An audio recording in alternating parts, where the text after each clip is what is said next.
Halo semua, Assalamualaikum warahmatullahi wabarakatuh. Shalom. Perkenalkan, kami dari kelompok 3 Prodi Budidaya Perairan akan menjelaskan tentang krustasea, yaitu udang hindu air laut.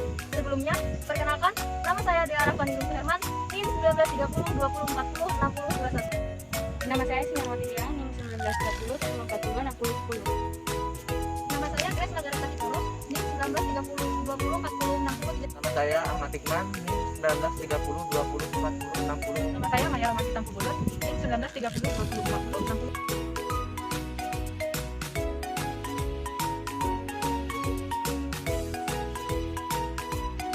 60. Ciri-ciri atau deskripsi umum. Udang hindu atau Penaeus molodon merupakan Crustacea. Pertumbuhan dan reproduksi Crustacea diatur oleh kombinasi hormon neuropeptide, S-steroids atau hormon dan metil valeriusuk isoprenoid atau MF.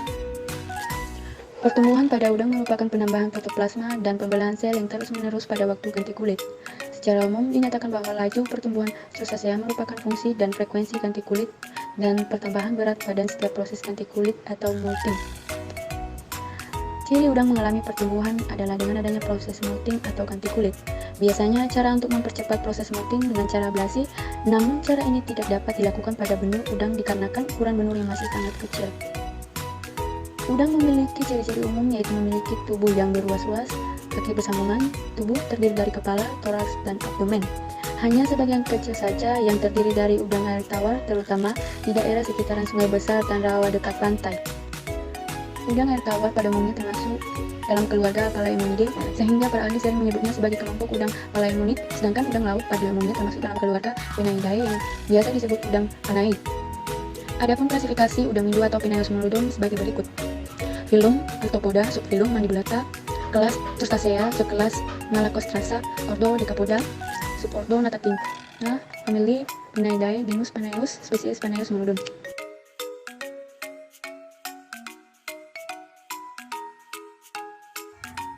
Morfologi, anatomi, dan fisiologi Crustacea. Permukaan tubuh Crustacea dilindungi kutikula yang tersusun dari zat kitin yang ditambah dengan garam-garam mineral dan bersifat sangat keras. Tubuhnya dibedakan menjadi sefalotorak dan abdomen yang terdiri dari segmen-segmen, kepala 5, toraks 8, dan abdomen 6, masing-masing dengan satu pasang anggota tubuh yang terdiri atas ruas-ruas.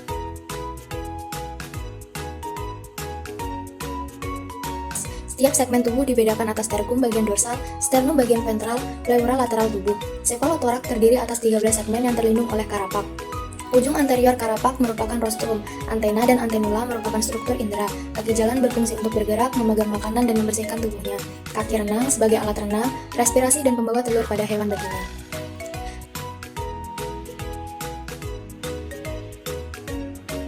1. Sistem pencernaan Crustacea. Sistem pencernaan terdiri atas mulut, esofagus, lambung, usus, dan anus. Lambung dibedakan atas dua bagian, yaitu bagian yang besar anterior disebut kamar kardiaka dan yang kecil adalah pylorus. Usus merupakan tabung kecil yang mengarah ke arah posterior tubuh dan bermuara pada anus yang terletak pada permukaan ventral talson. Di dalam usus terjadi penyerapan zat-zat makanan oleh dinding usus.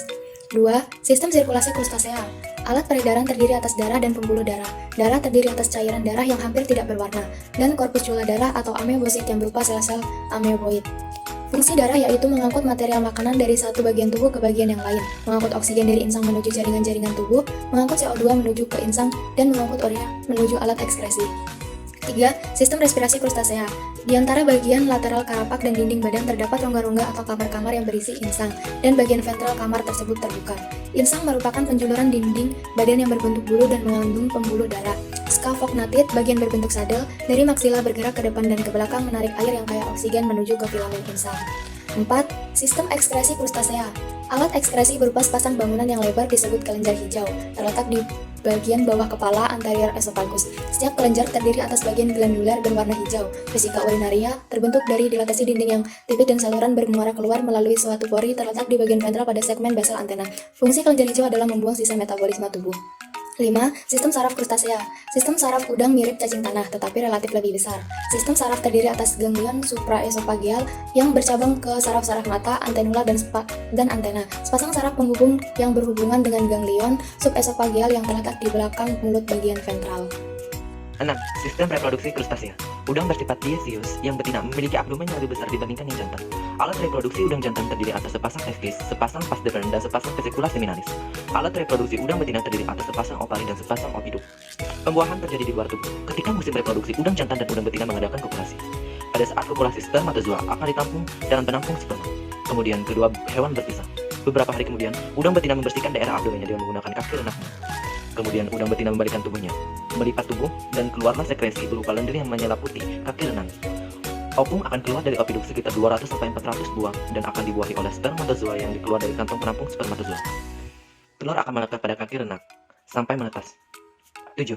Sistem endokrin krustasea. Hormon berperan utama dalam mengkoordinasikan fisiologi krustasea. Organ endokrin yang terpenting adalah kompleks X organ sinus gland (XOXG), kompleks yang terletak dekat saraf optik. Organ endokrin yang terpenting lainnya adalah Y organ, terletak pada bagian dasar setiap maksila. Hormon-hormon yang dihasilkan oleh sistem XOXG adalah mole inhibiting hormon (MIH).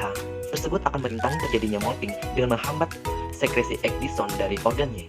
Ketika terjadi perubahan lingkungan sekitarnya, seperti perubahan suhu atau panjang hari, maka sekresi organ X terhambat dan organ Y terstimulus untuk mensekresikan ecdison. Oleh karena itu, terjadinya molting hanya ketika adanya perubahan lingkungan yang akan memicu kerja organ Y.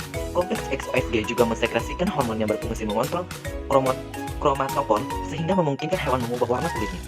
Salah satu hormon yang menyebabkan pigmen menjadi lebih terkonsentrasi di sebelah dalam kromatofor merah. Akibatnya, warna kulit hewan menjadi kurang merah. Hasil sekresi lain adalah crustacean hyperglycemic hormon yang analog dengan adrenalin glukagon di dalam vertebrata. Hormon ini membantu meningkatkan glikogen yang disimpan menjadi glukosa. Sistem XOXG juga mensekresikan distal retinal pigment hormon yang berperan membantu proses adaptasi mata majemuk dan cahaya redup. Udang, karang, dan krustasea lain memiliki androgenic gland yang menyebabkan sifat maskulin. Regenerasi. Udang dapat beregenerasi meskipun tanpa diberi makanan dari hari ke hari. Kaki udang yang patah terus tumbuh atau beregenerasi. Namun membutuhkan waktu yang sangat lama, waktu bagi udang untuk beregenerasi atau menumbuhkan kembalinya kaki yang patah. Regenerasi udang dapat berlangsung cepat jika udang dibiarkan hidup di alam bebas, sehingga gerak udang tidak terbatas dan mendapatkan suhu yang sesuai. Selain beregenerasi, udang juga melakukan edisis atau pergantian kulit. Dalam waktu seminggu, udang tersebut melakukan pergantian kulit sebanyak 2 kali. Awalnya udang terbaring seperti udang mati, setelah itu kulit beserta kakinya lepas dan muncul kulit dan kakinya yang baru. Setelah pergantian kulit selesai, udang itu masih terdiam dan belum dapat bergerak dengan lincah. Tetapi beberapa lama kemudian, udang itu kembali. Reproduksi. Toro dan Sugiarto mengungkapkan bahwa udang windu termasuk hewan yang heteroseksual, yaitu mempunyai jenis kelamin jantan dan betina yang masing-masing terpisah. Perkawinan udang terjadi di laut bebas. Udang jantan biasanya lebih agresif dibandingkan dengan betina. Perkawinan terjadi setelah betina mengganti kulit atau molting. Udang jantan tertarik pada betina karena adanya hormon endokrin yang keluar secara eksternal, yaitu pada saat telur dikeluarkan melalui saluran telur atau opiduk. Tingkah laku waktu udang melakukan perkawinan adalah sebagai berikut. Pada fase pertama, udang jantan di bawah yang betina berenang sejajar dari dasar sampai ketinggian 20-30 cm. Fase kedua, udang jantan membalik menghadap ke bagian bawah atau ventral yang betina.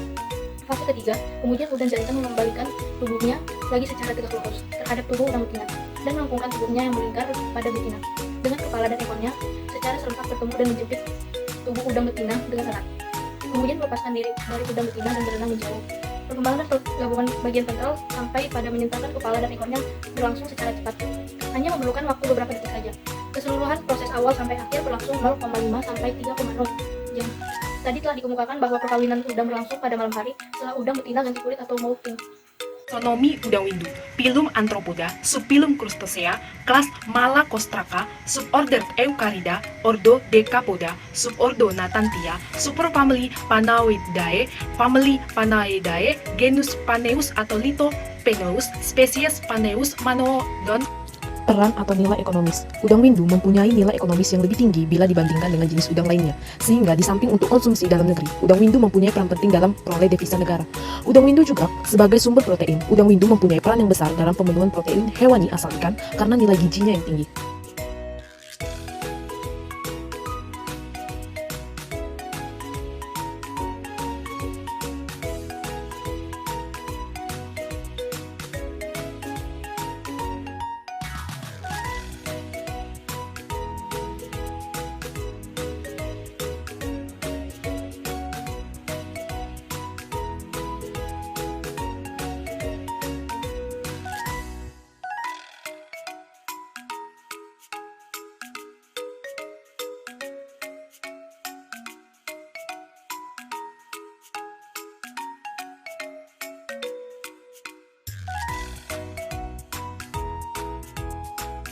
Sekian video dari kami. Terima kasih.